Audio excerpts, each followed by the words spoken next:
மக்களுடைய தீர்ப்புங்க இது. ஏன்னா ஒரு ஜனநாயகத்துல மக்களுடைய தீர்ப்பை எப்பொழுதும் தலைவணங்கி ஏற்றுக்கொள்ள வேண்டும். ஏன்னா மக்கள் ஒரு செய்தி சொல்லியிருக்கிறாங்க, ஒரு காரணத்திற்காக அந்த செய்தி சொல்லியிருக்கிறாங்க. அதுவும் எல்லா இடத்திலும் கூட இந்தி கூட்டணி இங்கே வெற்றி பெற்றிருக்கிறாங்க. மக்கள் இந்த முறை தீர்ப்பை எப்பொழுதுமே கலந்து கொடுப்பாங்க. அவர்கள் அடுத்து எந்த கட்சி வேணும் அப்படிங்கறது அந்த தீர்ப்புல சொல்லியிருக்கிறாங்க. அடுத்து எந்த கட்சியை விரும்புறாங்க அப்படிங்கறது தீர்ப்புல சொல்றாங்க. அந்த கட்சி, குறிப்பாக பாரதிய ஜனதா கட்சி இன்னும் கடுமையாக உழைக்க வேண்டும் என்பது அந்த தீர்ப்புல சொல்லியிருக்காங்க. அதே நேரத்தில் 40க்கு 40 இடத்துல இந்தி கூட்டணியை ஜெயிக்க வச்சிருக்கிறாங்க. அதுவும் ஒரு தீர்ப்பாக சொல்லியிருக்கிறாங்க. அதனால் அதை தலைவணங்கி நாங்கள் ஏற்றுக்கொள்கின்றோம். வருகின்ற காலத்தில் இன்னும் மக்களுடைய நம்பிக்கையை பெறுவதற்கு கடுமையாக உழைப்போம்.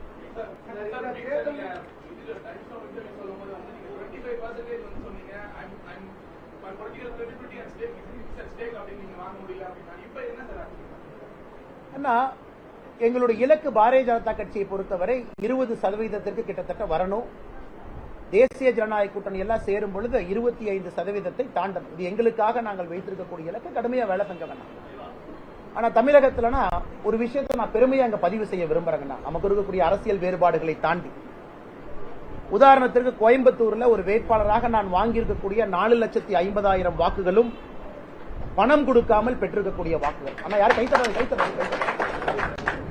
அதே போல நம்முடைய வேட்பாளர்கள் கடுமையா உழைச்சிருக்கிறாங்க. அதுக்கு ஜெயிச்சவங்க நான் குறை சொல்லிங்கன்னா, எங்களுடைய பணி இன்னும் கடுமையான பணி அப்படிங்கறத நாங்க புரிஞ்சுக்கிட்டோம். இன்னும் மக்களை போய் சந்திக்கணும்.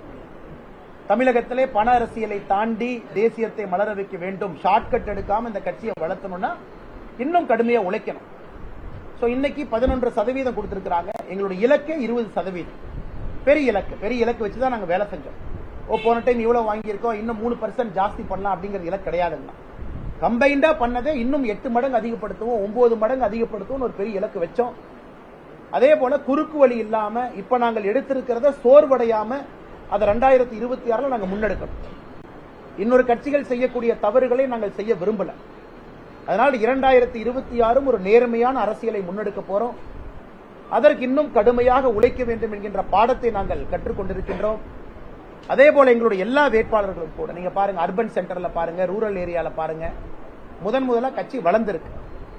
அதனால் மிஸ்கால்குலேஷன், நாங்கள் எதிர்பார்த்த இலக்கு வரல. அதற்கு மக்கள் சொல்லி இருக்கக்கூடிய பாடம் எல்லாத்தையும் ரொம்ப பணிவாக, எந்தவித ஆங்காரம் இல்லாம ஹியூமிலிட்டியோட நாங்க ஏத்துக்கிறோம். இன்னும் எவ்வளவு முயற்சி செய்ய வேண்டும் என்பதை ஒரு பாடமாக எடுத்துக்கொள்கின்றோம். வருகின்ற காலத்துல இன்னும் எங்களுடைய முயற்சியை இரட்டிப்பாக்கும். சார், அண்ணா நீங்க இங்க தமிழ்நாடு கேக்குறீங்களா? ஆனா முதற்கட்டமாக தோல்விக்கான காரணம் அப்படின்னு சொல்றதை விட, ஏன்னா பாரதிய ஜனதா கட்சி உங்களுக்கு தெரியும்னா, இது பாறையை உடைத்து வெளியே வரக்கூடிய வேலையை இங்கே பாரதிய ஜனதா கட்சி செய்து கொண்டிருக்கிறது. ஒரு பாறைக்குள்ள ஒரு சின்ன வேர் போகணும்னா அது எப்படி கஷ்டப்பட்டு உழைத்து அந்த பாறையை உடைச்சு அந்த வேர் உள்ள போறதுக்கு பல ஆயிரம் ஆண்டுகள் ஆகும். இன்னைக்கு பாரதிய ஜனதா கட்சியினுடைய வளர்ச்சி திராவிட கட்சிகளுடைய தோளில் நடக்காம முதலாக ஒரு பெரிய அளவில் தனித்து நின்று ஜெயிக்க முடியும் என்கின்ற நம்பிக்கையோடு களத்துக்கு வந்திருக்கிறோம். அதிலே நம்முடைய கூட்டணி கட்சியினுடைய பெருந்தலைவர்கள் நின்றிருக்கின்றார்கள். உதாரணத்துக்கு ராமநாதபுரத்தில் OPS நின்றாங்க, TTV அண்ணன் தேனியில் நின்றாங்க, அன்புமணி ராமதாஸ் அவர்களுடைய துணைவியார் சௌமியா அன்புமணி ராமதாஸ் அவர்கள் தர்மபுரி நின்னாங்க, அண்ணன் AC சண்முகம் அவர்கள் வேலூர்ல நின்னாங்க, பாரிவேந்தர் ஐயா அவர்கள் பெரம்பலூர் நின்னாங்க. முதலாக பெரிய தலைவர்கள் எல்லாம் நிற்கக்கூடிய ஒரு தேர்தலை நீங்க பாக்குறீங்க.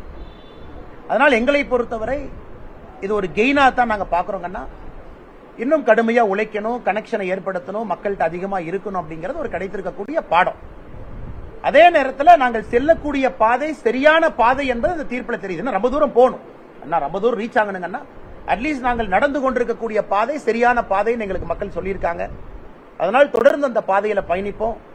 நாங்கள் இந்த பாதையை மாற்றுவதற்கோ அச்சப்படுவதற்கோ இல்ல போகக்கூடிய வேகத்தை குறைப்பதற்கோ இந்த தேர்தலில் மக்கள் சரியான பாதையில போறீங்க, சரியான வேகத்துல போறீங்க, ஆனா இன்னும் இதே நேரத்தில் போங்கன்னு சொல்லியிருக்காங்க. அதை எடுத்துக்கொண்டு இன்னும் ஆக்கப்பூர்வமாக செயல்படும்.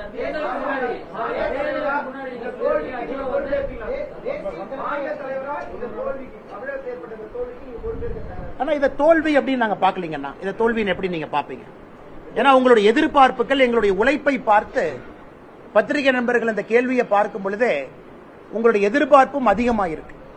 முதல்ல பாரதிய ஜனதா கட்சியை பத்திரிகையில நோட்டா கட்சின்னு எழுதுனீங்க, கட்சி எங்கேயுமே இல்லைன்னு கேட்டீங்க. என் கலைஞர் கருணாநிதி அவர்கள் பாரதிய ஜனதா கட்சி எங்க இருக்கு, அங்கும் இங்குமா ஒன்னொன்னா இருக்கு. நாங்க இன்னைக்கு நீங்க கேட்கிற கேள்வியை பார்க்கும் பொழுதே ஒரு மாநில தலைவருக்கு ஒரு எக்ஸ்பெக்டேஷன் வச்சிருக்கீங்க. ஓ பாஜகனா 10 சீட்டு ஜெயிக்கணும், ஓ பாஜகனா 25% வாக்கு வங்கி கிடைக்கணும் அப்படிங்கறத உங்க கேள்வியினுடைய உட்பொருள். அதான் இன்னைக்கு எக்ஸ்பெக்டேஷன்.